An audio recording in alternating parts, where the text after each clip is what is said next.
not the Wild West, and we don't need vigilantes and self-appointed law officers. That's one Democrat's take on a pair of new proposals at the state level, including one to eliminate the requirement to have a license in order to carry a handgun. We are getting our first look at that bill on this opening day of the legislative session. RTV6 State House reporter Katie Hines joins us live to explain. Katie? Todd and Erica, a Republican lawmaker in the Indiana House, argues the state law that requires a license in order to carry a handgun in Indiana is an infringement on the rights of lawful gun owners. But not everyone here at the State House agrees with that sentiment.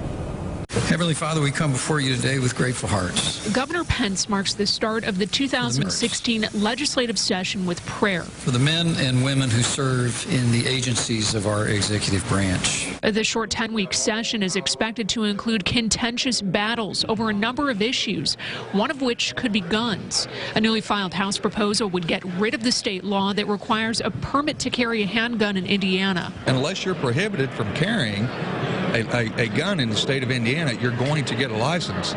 So if you're prohibited from carrying it, if you carry a gun, you're breaking laws anyway.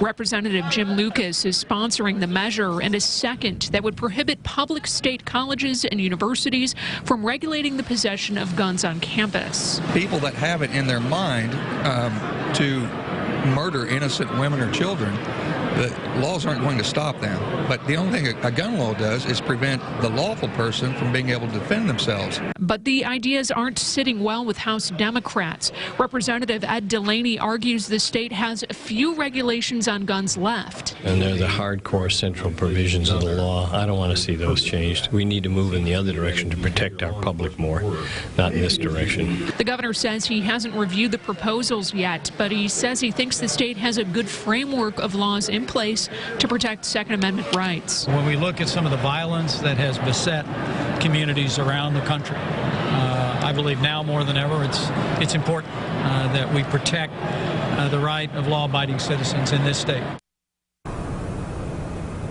Senate Republican leaders tell us they haven't seen the proposal either, but it's unclear at this point if or when it will be heard in committee. We'll keep you posted. Live at the State House, Katie Hines, RTV6.